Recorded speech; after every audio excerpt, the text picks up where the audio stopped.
Video call দিয়ে একদম শতভাগ কনফার্ম হয়ে তারপরে কিন্তু এই ফোনটি পাঠিয়েছেন। আর ফোনটি পাঠিয়েছেন আনিস ভাই ঢাকা থেকে, ঢাকা যাত্রাবাড়ি থেকে। আসলে একটু ব্যতিক্রম অভিজ্ঞতা অনেক সময়ই হয়, যেগুলো আপনাদের সাথে শেয়ার করে থাকি। তো উনার এই ফোনটি নিয়ে উনি আমার সাথে হোয়াটসঅ্যাপে কন্ট্যাক্ট করেন এবং ছবি পাঠান। ওনার ফোনের যে প্রবলেমগুলো সেগুলো শেয়ার করেন। প্রবলেমটি হচ্ছে হঠাৎ করে ফোনটির ডিসপ্লে সাদা হয়ে বন্ধ হয়ে যায় এবং তারপর ফোনটি উনি ওপেন করার অনেক চেষ্টা করেন কিন্তু ওপেন করতে পারেননি। পরের দিন সকালে ফোনটি পাওয়ার বাটন চাপ দিলে ফোনটি কিন্তু অন হয় এবং ডিসপ্লেটা পুরো কালো হয়ে থাকে এবং গ্রে কালার হয়ে থাকে। পরে আবার ফোনটি বন্ধ হয়ে যায়, এরপর ওপেন করতে পারছে না। আর তারপরেই ফোনটি আমার কাছে পাঠিয়ে দেন। তো আমার কাছে ফোন পাঠানোর আগে উনি ভালো করে যাচাই বাছাই করে নিচ্ছিলেন এবং কি আমার যে নাম্বারটি সেটি দিয়ে উনি হোয়াটসঅ্যাপে কথা বলছিলেন। এরপরে উনি কনফার্ম হতে চাইলেন যে আসলে ফোনটি কি আমার কাছেই পাঠাচ্ছেন? যে কারণে উনি ভিডিও কলে আমাকে দেখে তারপর কিন্তু ফোনটি পাঠিয়েছেন। তো এই জায়গাটি হচ্ছে সচেতনতার একটি জায়গা আমি মনে করি। কারণ অনেকে আছেন যে একটি নির্দিষ্ট জায়গায় ফোন পাঠাবেন বাট ভুল করে অন্য জায়গায় পাঠিয়ে দেন। তো অনেক সময় একই ছবি বা একই ধরনের আইডি ব্যবহার করে অনেকেই কিন্তু এ ধরনের প্রচার প্রচারণা করতে পারে। যেমন অনেকেই কিন্তু আমার কাছে ফোন নিয়ে আসেন অনেক দূর থেকে। দেখা যায় যে আমার পর্যন্ত আসার আগে উনি অন্য একটি শপে দেখিয়ে ফেলছেন, ভুল করে। মানে হচ্ছে অনেকে আছেন যে এরকমভাবে বলেন যে, "হ্যাঁ, আমি রানা ভাই দেন, ফোনটি আমি ঠিক করে দিচ্ছি।" তো এই ধরনের প্রতারিত হওয়ার আগে ওনাকে অবশ্যই সতর্ক থাকতে হবে যে আমি এক্সাক্টলি আসলে কার কাছে যাবো বা ফোনটি কার হাত পর্যন্ত আমি পৌঁছাতে চাই। তো এরকমভাবে কেউ যেন প্রতারিত না হয় সেজন্য বলব। এরকম হয় বিদায়ী আমি আপনাদের সতর্ক করছি যে আপনারা চাইলে অবশ্যই আমার সাথে যোগাযোগ করবেন সরাসরি ফোন নাম্বারে এবং হোয়াটসঅ্যাপ নাম্বারে। কারণ আমার শপে এসেও যদি আপনি সরাসরি আমার সাথে যোগাযোগ করে না করে অন্য কোথাও দেখান তাহলে কিন্তু আপনি ভুল করে অন্য শপে দেখাতে পারেন। তো যা হোক এই বিষয়গুলো খেয়াল রাখবেন। তো এই ফোনটি যাত্রাবাড়ি থেকে আনিস ভাই পাঠান এবং কি উনি পাঠানোর সময় উনার একটি রিকোয়েস্ট ছিল যে ফোনটি রিপেয়ার করার সময় ভিডিও করতে। আরেকটি বিষয় হচ্ছে যে এটির সিপিইউর পাশে যে সিপিইউ রিবোলিং করি এর পাশে যে শেল থাকে, এই শেলটি যেন কাটিং না করি এবং সুন্দরভাবে থার্মাল পেস্ট ব্যবহার করি। এই বিষয়গুলো উনি আমাকে জানান। তো আমি ফোনটি মূলত কুরিয়ারে অনেক ফোন আসে যেহেতু একের পর এক কাজ করতে হয়। আর সবগুলো ফোনের ভিডিওও করা হয় না। আপনারা জানেন যে রমজান মাসে কিন্তু আমি ভিডিও আপলোড করছি না। রমজান মাসের মূলত যে সময় খুবই কম পাচ্ছি আর এর মধ্যে প্রচুর পরিমাণে ফোন আসছে। প্রচুর ফোন কুরিয়ারে অনেকেই পাঠাচ্ছেন।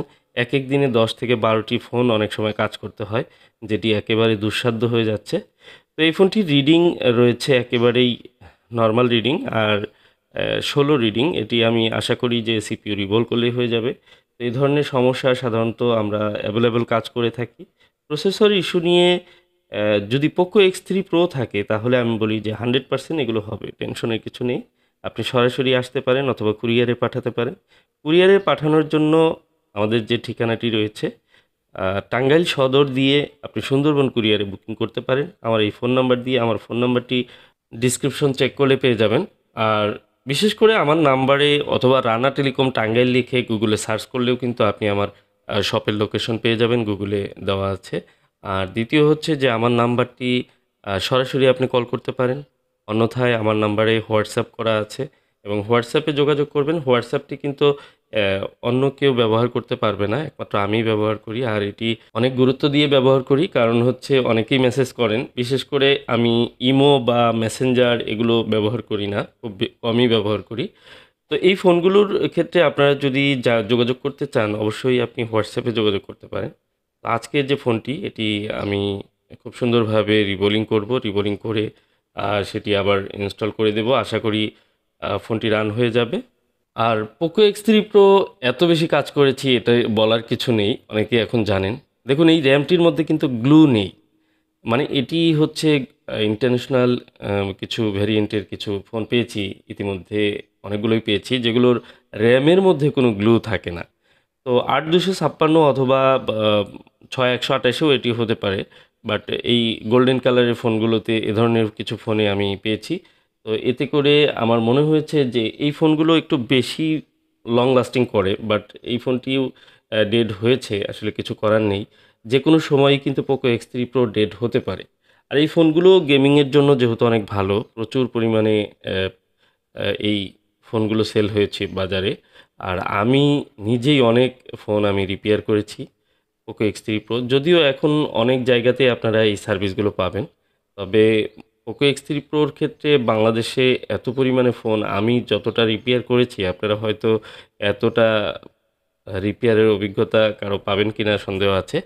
আর এই কারণেই কিন্তু আমি নিশ্চয়তা দিয়ে থাকি যে এই ফোনটি যদি ইনটেক অবস্থায় আমার কাছে পাঠান ফার্স্ট টাইম, আপনার ফোন যেমন রিপেয়ার হবে তেমনি একটি ইন্স্যুরেন্স পেয়ে যাবেন যে আপনি ফোনটি লং লাস্টিং করবে বা ব্যবহার করতে পারবেন। দেখুন, আজ থেকে প্রায় ১ থেকে ১.৫ বছর ২ বছর আগে অনেকেই রিপেয়ার করে নিয়েছেন। সেই ফোনগুলো কিন্তু এখনও চলছে। তো একটি নতুন ফোনও কিন্তু ১ থেকে ১.৫ বছরের মধ্যে অনেক ফোন ডেড হয়েছে। আপনাদের কারো যদি অ্যাগেইন এই প্রবলেমগুলো হয় সেগুলো অবশ্যই কিন্তু আবার ঠিক হবে। আপনারা সাপোর্ট নিতে পারেন আমার কাছ থেকে।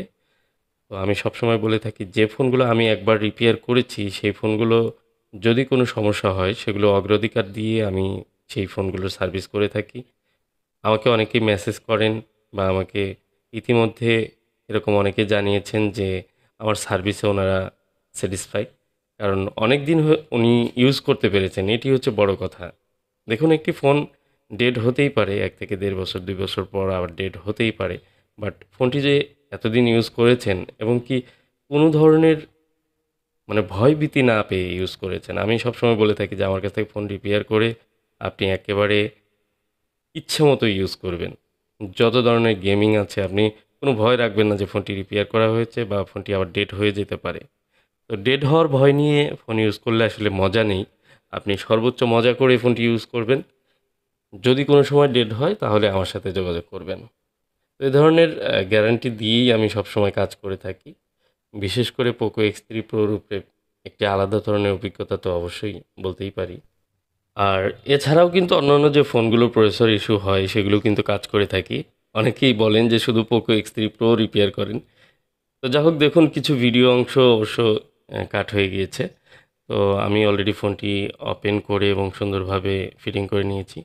আর ফোনটির পাসওয়ার্ড উনি দিয়েছেন। আমি আনলক করে চেক করে নেব।